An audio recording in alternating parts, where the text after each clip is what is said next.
Hello students, very good morning. This is Suraj Kumar. Welcome to my YouTube channel Learning with Suraj Sir. Dear student, जैसा कि मैंने पिछले video में आपको बताया था इंडेफिनिट प्रोनाउन के बारे में कि what is definition of indefinite pronoun, indefinite pronoun का डेफिनेशन क्या होता है, इंडेफिनिट प्रोनाउन के अंतर्गत क्या क्या आते हैं dear student। और मैंने आपको ये भी बताया था किस तरीके से how to use indefinite pronoun in a sentence, किस तरीके से हम इंडेफिनिट प्रोनाउन को एक सेंटेंस में यूज करते हैं, और जो बेसिक टू एडवांस जो रूल्स है, जो कॉन्सेप्ट है, मैंने आपको ये बताया था। तो डियर स्टूडेंट, आज जो हमारा नेक्स्ट टॉपिक है आपका, जिसका नाम है आपका रिफ्लेक्सिव प्रोनाउन।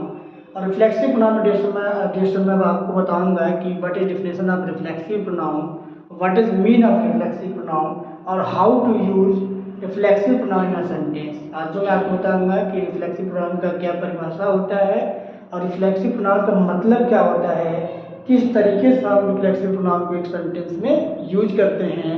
और इसके अलावा मैं जो आपको बताऊंगा कि what is difference between reflexive pronoun and reflexive pronoun and emphasising pronoun. So ध्यान दीजिएगा डियर स्टूडेंट, जो रिफ्लेक्सिव प्रोनाउन होता है dear student, reflexive pronouns means होता है निजवाचक सर्वनाम। क्या होता है? निजवाचक सर्वनाम। हिंदी में बोलते हैं निजवाचक सर्वनाम। इसका परिभाषा पर ध्यान दीजिएगा। वे प्रोनाउंस जिनकी अंत में सेल्फ, ध्यान दीजिएगा, वे प्रोनाउंस जिनकी अंत में सेल्फ या सैलवेज लगा हो उसे हम क्या कहते हैं? रिफ्लेक्सिव प्रोनाउन कहते हैं। एक बार मैं फिर से रिपीट करता हूँ डियर स्टूडेंट कि वे प्रोनाउंस जिनके अंत में सेल्फ या साइलेंस लगा हो उसे हम क्या कहते हैं? रिफ्लेक्सिव प्रोनाउन कहते हैं। तो आई थिंक आपको समझ में आ रहा होगा कि रिफ्लेक्सिव प्रोनाउन हम किसे कहते हैं। तो ध्यान दीजिएगा कि जहां भी आपका जिन प्रोनाउन में सेल्फ या साइलेंस लगा हो वो क्या होगा? रिफ्लेक्सिव प्रोनाउन होगा। अब इसके अर्थ के बारे में ध्यान दीजिए कि क्या ये अर्थ प्रोवाइड कराता है। तो ध्यान दीजिएगा कि जो सेल्फ और साइलेंस है इसका बेसिकली अर्थ जो निकलता है वो निकलता क्या है? अपने आप को, स्वयं को, खुद को, ये सेंस निकलता है इसमें। और इसे यही कारण है इसे क्या कहते हैं? सेल्फ प्रोनाउंस भी कहा जाता है। इसे क्या कहा जाता है? सेल्फ प्रोनाउंस भी कहा जाता है। एक बार मैं फिर से रिपीट करता हूँ कि जिन प्रोनाउन में सेल्फ या सैलवेज लगा होता है उसे हम क्या कहते हैं? रिफ्लेक्सिव प्रोनाउन कहते हैं। और डिस्टेंस हमेशा याद रखिएगा कि जो सेल्फ या सैलवेज होता है अर्थ क्या देता है? अपने आप को, स्वयं को, खुद को। सो आई थिंक आपको समझ में आ रहा है डिफरेंस। ध्यान दीजिएगा कि जो आपका सेल्फ है और सैलवेज है, तो सेल्फ का जो प्रयोग किया जाता है डियर स्टूडेंट हमेशा आपका सिंगुलर प्रोनाउन के लिए किया जाता है। किसके लिए किया जाता है? कि सिंगुलर प्रोनाउन के लिए किया जाता है। और जो सैलवेज का प्रयोग होता है हमेशा आपका प्लूरल प्रोनाउन के लिए इसका प्रयोग किया जाता है। मैं एक बार फिर से रिपीट करता हूँ कि सेल्फ का जो प्रयोग होता है हमेशा सिंगुलर के लिए होता है, और जो सैलवेज होता है हमेशा प्लूरल के साथ हम क्या करते हैं? सैलवेज का प्रयोग करते हैं। सो आई थिंक आपको समझ में आ रहा होगा कि किस तरीके से हम सेल्फ का प्रयोग करते हैं, किस तरीके से हम सैलवेज का प्रयोग करते हैं। तो ध्यान दीजिएगा, लाइक आपका माई क्या है? My self. माई आपको पता है कि आई का जो एडजेक्टिव फॉर्म होता है वो क्या होता है? आपका माई होता है। और माई क्या है? आपका सिंगुलर है, इसमें सेल्फ जोड़ दिया गया है। माई सेल्फ, ठीक है डियर। तो माई सेल्फ यहाँ प्रयोग हो गया। फिर ध्यान दीजिएगा, आवर, आपको पता है आई सिंगुलर होता है और आई का जो प्लूरल क्या होता है? आपका वी होता है। तो आवर जो होता है ये क्या होता है? आपका एडजेक्टिव फॉर्म होता है। और आपको पता है कि आवर एडजेक्टिव फॉर्म है, ये क्या है? आपका प्लूरल है। तो आपको पता है इसमें क्या होगा? सेल्फ का प्रयोग ना होकर क्या होगा? आपका सैलवेज का प्रयोग होगा। किसका प्रयोग होगा डियर? सैलवेज का प्रयोग होगा। ध्यान दीजिएगा। Next example, your. आपको पता है कि यू का जो एडजेक्टिव फॉर्म क्या होता है? आपका योर होता है। और आपको पता है यू आपका सिंगुलर भी यूज किया जाता है और एज अ प्लूरल भी यूज किया जाता है। तो योर के साथ क्या हमने यूज किया? सेल्फ। ये क्या हो गया आपका? जब सेल्फ लग गया तो ये क्या हो गया? आपका सिंगुलर हो गया, योर सेल्फ, है ना। देखिए अगर यहाँ हमें प्लूरल मानना है तो क्या करेंगे? सैलवेज का प्रयोग करेंगे, योर सैलवेज। फिर ध्यान दीजिएगा, ही क्या है आपका? ही का जो ऑब्जेक्टिव फॉर्म होता है क्या होता है? आपका हिम होता है। हिम हम क्या करेंगे? सेल्फ का प्रयोग कर देंगे, हिम सेल्फ। फिर ध्यान दीजिएगा, हर सेल्फ क्या होता है आपका? Her self. फिर इट सेल्फ, फिर दे सैलवेज। ध्यान दीजिएगा कि जहाँ जहाँ आपका सिंगुलर है वहाँ हम सेल्फ का प्रयोग करेंगे, और जहाँ जहाँ आपका प्लूरल आ रहा है हम क्या करेंगे, सैलवेज का प्रयोग करेंगे। सो आई थिंक आपको समझ में आ रहा है स्टूडेंट। ये हमेशा ध्यान दीजिएगा कि जब भी आपका सेल्फ या सैलवेज का प्रयोग होता है तो उसे हम क्या कहते हैं, उसे हम रिफ्लेक्सिव प्रोनाउन कहते हैं। डियर स्टूडेंट, एक बात ये भी ध्यान देने वाली है कि इसे हम इम्फैटिक प्रोनाउन भी कहते हैं। जैसे आपका रिफ्लेक्सिव प्रोनाउन होता है, इसी तरीके से आपका क्या होता है, आपका रिफ्लेक्सिव प्रोनाउन के को ही हम क्या कहते हैं, आपका इम्फैटिक प्रोनाउन भी कहते हैं। यही प्रोनाउन, सेम प्रोनाउन जो आपका हमने बताया कि myself, ourselves, yourself, yourselves, himself, herself, itself and themselves, इसे भी इसमें इम्फेसाइजिंग प्रोनाउन भी कहा जाता है, या आप इसे इम्फेटिक, इसे हम इम्फेटिक प्रोनाउन भी कह सकते हैं। तो ध्यान दीजिएगा कि ये कब का, ये आपका इम्फेसाइजिंग भी है और रिफ्लेक्सिव प्रोनाउन भी है। तो थोड़ा सा हम जान लेते हैं कि कब ये इम्फेसाइजिंग हो जाता है और कब आपका ये रिफ्लेक्सिव प्रोनाउन हो जाता है। ध्यान दीजिए, मैं आपको बताने जा रहा हूँ कि what is difference between reflexive pronoun and emphasising pronoun या इम्फेटिक प्रोनाउन। तो ध्यान दीजिएगा, रूल हम लोग देखते हैं रिफ्लेक्सिव में कि रिफ्लेक्सिव में क्या होता है स्टूडेंट। रिफ्लेक्सिव प्रोनाउन में यह अपने आप को सिर्फ देता है। क्या देता है कि रिफ्लेक्सिव प्रोनाउन में इसका जो प्रयोग किया जाता है, इसका मतलब क्या होता है, अपने आप को, अपने आप को। और देखेंगे अगर इम्फेसाइजिंग में देखेंगे तो इम्फेसाइजिंग में क्या होता है कि जबकि इम्फेसाइजिंग में प्रोनाउन का मतलब क्या हो जाता है, आपका स्वयं, खुद, आप ही। क्या होता है आपका स्वयं, खुद, आप ही का अर्थ प्रयुक्त होता है। यहाँ क्या रहा, अपने आप को सेंस दे रहा है, लेकिन वहाँ जो सेंस दे रहा है रिफ्लेक्सिव, जो इम्फेसाइजिंग है उसमें स्वयं, खुद, आप ही का अर्थ प्रोवाइड कराता है।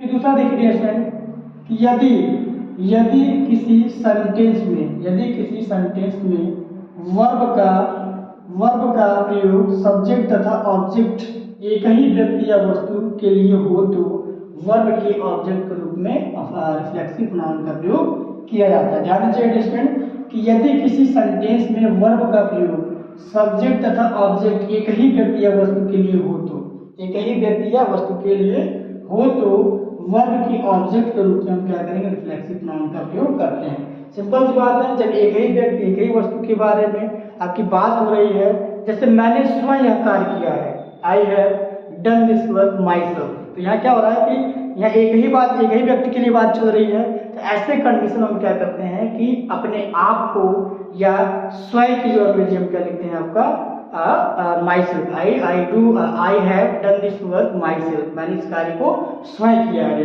तो ऐसे कंडीशन में आई के साथ हमेशा हम क्या करते हैं, माई सेल्फ का प्रयोग करते हैं। एक बात और याद रखिएगा कि जब भी आपको लिखना होगा, अगर आपको माई सेल्फ का यूज करना है तो क्या करोगे, हमेशा आई के साथ क्या होता है, माई सेल्फ का प्रयोग होता है। ध्यान दीजिएगा। फिर वी के साथ हमेशा डेशन क्या होता है, आवर सैलवेज का प्रयोग होता है। क्या होता है, वी के साथ हमेशा आवर सैलवेज का प्रयोग होता है। फिर यू के साथ यू के साथ आपका योर सेल्फ का भी प्रयोग होता है और योर सैलवेज का प्रयोग होता है। जब आपका ये सिंगुलर रहता है तो योर सेल्फ का प्रयोग किया जाता है, जब एज ए ये प्लूरल होता है तो योर सैलवेज का प्रयोग होता है। ध्यान देना किसके साथ, यू के साथ। ये स्टूडेंट फिर क्या है, ही के साथ हमेशा हम क्या करते हैं, हिम सेल्फ का प्रयोग करते हैं। किसका प्रयोग करते हैं, हिम सेल्फ का प्रयोग करते हैं।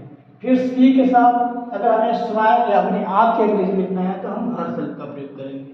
फिर डियर स्टूडेंट इट आ रहा है तो इट की कंडीशन हम क्या करते हैं, हमेशा इट के साथ इट सेल्फ का प्रयोग होगा। अगर दे आ रहा है, दे के साथ हमेशा हम क्या करते हैं, देम सैलवेज का प्रयोग करते हैं। सो आई थिंक आपको डियर स्टूडेंट समझ में आ रहा होगा।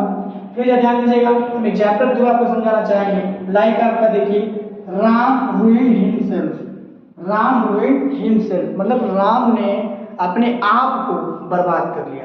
राम रूइंड हिमसेल्फ, राम ने अपने आप को बर्बाद कर लिया।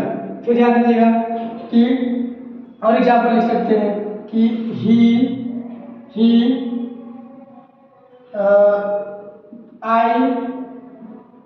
I have done this work myself.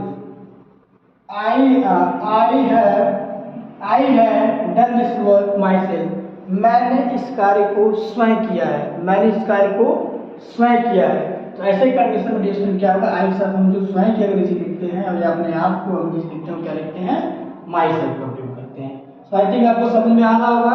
यहाँ डियर स्टूडेंट अगर हमें ये लिखना हो राम रुइन राम, ये क्या जगह आपका गलत हो जाएगा। क्यों गलत हो जाएगा कि राम ने राम को बर्बाद कर लिया। जैसे दो नाम तो है आपका, दो नाम तो है, लेकिन आपको पता है कि जब भी दो नाम से आएगा और वो दो व्यक्ति या दो वस्तु वो अपने के ही बारे में बात करेगा, तो ऐसे कंडीशन में उसका हम प्रोनाउन यूज करते हैं। यहाँ पर क्या होगा, राम रुइन राम, ये क्या जगह आपका गलत हो जाएगा। सही क्या होगा आपका, राम रुइन हिमसेल्फ, राम ने स्वयं को बर्बाद कर लिया। या दूसरा सेंटेंस लिख सकते हैं हम कि Ram I have done this work my self. So I think आपको समझ में आ रहा होगा। फिर ध्यान दीजिए कि रिफ्लेक्सिव में एम्फसाइजिंग प्रोनाउंस का प्रयोग वर्ब की ऑब्जेक्ट के रूप में होता है, नहीं होता है। ध्यान दीजिएगा कि जो एम्फसाइजिंग प्रोनाउंस होता है कभी भी इसका प्रयोग वर्ब के ऑब्जेक्ट के रूप में नहीं होता है, बल्कि प्रीपोजिशन के ऑब्जेक्ट के रूप में होता है। बल्कि किसके रूप में होता है, प्रीपोजिशन के ऑब्जेक्ट के रूप में होता है। ध्यान दीजिएगा, लाइक आपका देखिए, he lives in this house, he lives in this house by himself. ध्यान दीजिएगा, कह रहा है कि यहाँ क्या है कि आपका कभी भी ऑब्जेक्ट के रूप में, वर्ब के ऑब्जेक्ट के रूप में नहीं होगा। अगर इसका प्रयोग होना होगा तो किसके बाद होगा आपका, हमेशा प्रीपोजिशन के बाद होगा। देखिए प्रीपोजिशन के बाद होगा, हमेशा कब होगा डियर स्टूडेंट, हमेशा प्रीपोजिशन के बाद होगा। सो आई थिंक आपको समझ में आ रहा है कि he lives in this house by himself, मतलब कि डियर स्टूडेंट कि वह इस घर में स्वयं रहता है, वह इस घर में स्वयं रहता है। तो ऐसे कंडीशन में क्या होना है कि यह जो बाय प्रीपोजिशन है हमेशा बाय प्रीपोजिशन के रूप में आपका इसका प्रयोग होगा, न कि आपका ये वर्ब के ऑब्जेक्ट के रूप में। सो आई थिंक आपको समझ में आ रहा है। फिर तीसरा देखिए, तीसरा क्या कहता है आपका रिफ्लेक्सिव प्रोनाउन में, कहते हैं रिफ्लेक्सिव प्रोनाउन का प्रयोग सब्जेक्ट के रूप में नहीं होता। एक बात हमेशा ध्यान देना डियर स्टूडेंट कि जो रिफ्लेक्सिव प्रोनाउन होता है कभी भी आप सब्जेक्ट के रूप में इसका प्रयोग आप नहीं कर सकते हो, क्योंकि आप मोस्टली देखते हो डियर स्टूडेंट कि माई सेल्फ राज लोग बोलते हैं, माई सेल्फ इज राज, जो कि लिखना आपका गलत है। Myself X Y Z ये लिखना डियर स्टूडेंट गलत है, क्योंकि कभी भी ध्यान दीजिएगा कि कभी भी रिफ्लेक्सिव प्रोनाउन का प्रयोग कभी भी आपका सब्जेक्ट के रूप में नहीं होता है। अगर कहीं हुआ भी है डियर स्टूडेंट तो वो आपका इस टाइप के सेंटेंस क्या हो जाएंगे, आपके गलत हो जाएंगे। देखिए फॉर एग्जांपल देखिएगा, my self site, my self site, my self site. देखिए डियर स्टूडेंट ध्यान दीजिए, माई सेल्फ साइट क्या है कि मैंने देखा, स्वयं इसे देखा, ये क्या है आपका गलत है। गलत है, क्यों गलत है, क्योंकि माई सेल्फ का प्रयोग कभी भी सब्जेक्ट के रूप में नहीं होता है। अगर इसका करेक्ट फॉर्म देखेंगे तो क्या होगा आपका, आई साइट, मैंने इसे देखा। हमेशा ध्यान दीजिएगा कभी भी माई सेल्फ का प्रयोग सब्जेक्ट के रूप में नहीं होता है। फिर दूसरा ध्यान दीजिए इसमें, अब इसमें देखिए एम्फसाइजिंग में कि क्या रूल्स होते हैं कि एम्फसाइजिंग प्रोनाउन का प्रयोग भी सब्जेक्ट के रूप में नहीं होता है। नहीं आपका एम्फसाइजिंग प्रोनाउन का प्रयोग होता है सब्जेक्ट के रूप में, और नहीं आपका क्या होता है कि रिफ्लेक्सिव प्रोनाउन का प्रयोग होता है सब्जेक्ट के रूप में। So dear student I think आपको समझ में आ रहा होगा कि किस तरीके से हम एम्फैटिक प्रोनाउन का प्रयोग करते हैं, किस तरीके से हम रिफ्लेक्सिव प्रोनाउन का प्रयोग करते हैं एक सेंटेंस में। तो डियर स्टूडेंट अगर आपको ये समझ में आया है तो फर्स्ट ऑफ ऑल इसका स्क्रीनशॉट ले लीजिए।